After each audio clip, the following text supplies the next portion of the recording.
دے۔ آؤ آؤ، میں ایک بات کہنا چاہتا ہوں، اہل حدیث ہو، ہاتھ اٹھا کے بتلاؤ، مجھے سناؤ اور سمجھاؤ۔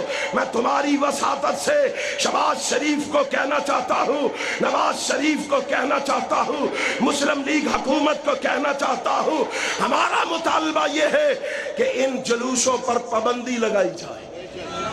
اونچی ہاتھ کھڑے کر کے کہو بتلاؤ ان جلوسوں پر، اور اونچی کہو ان جلوسوں پر پابندی لگائی جائے، پابندی۔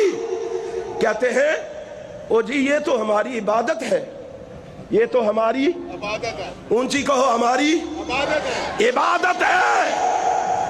رونا پیٹنا عبادت ہے؟ جاؤ، میں نہیں تمہیں کہتا صحیح البخاری سے ثابت کرو، میں نہیں تمہیں کہتا صحیح المسلم سے ثابت کرو، میں نہیں تمہیں کہتا ابن ماجہ ترمذی نسائی ابو داؤد سے ثابت کرو، میں نہیں تمہیں کہتا اہل حدیث علماء سے ثابت کرو، میں نہیں تمہیں کہتا حنفی علماء سے ثابت کرواؤ، میں نہیں تمہیں کہتا بریلوی مکاتب فکر کے مفتیوں سے ثابت کرواؤ۔ اگر تو عبادت سمجھتا ہے، میں تجھے جرأت سے کہتا ہوں، علامہ ظہیر کا روحانی ورزند ہونے کے ناطے جرأت سے کہتا ہوں، اس چوک میں کہتا ہوں، علی وجہ البصیرت کہتا ہوں، برسر منبر کہتا ہوں، ڈنکے کی چوٹ کہتا ہوں، رب ذوالجلال کی قسم ہے تو اپنی کتابوں سے عبادت ثابت کر دے، ہم اس کا مطالبہ چھوڑ دیں گے۔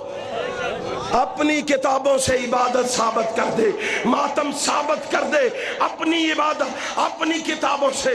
یقین نہ آئے، آج میرا عنوان نہیں، میں تجھے نہج البلاغہ سے ثابت کرتا، میں کلانی کی اصول کافی سے ثابت کرتا، میں تجھے من لا یحضرہ الفقیہ سے ثابت کرتا۔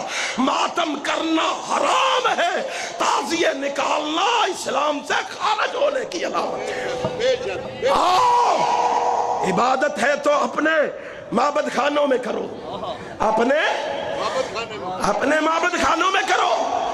عبادت کا کیا مطلب ہے چوکور چرو؟ یا معبد خانے گرا دو یا پھر واپس معبد خانوں میں چلے جاؤ۔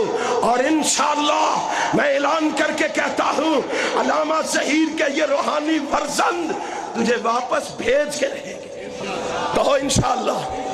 اور جوانوں بولو واپس لٹا کے رہیں گے، محمد کے صحابہ کی عظمت کا پرچم لہرا کے رہیں گے۔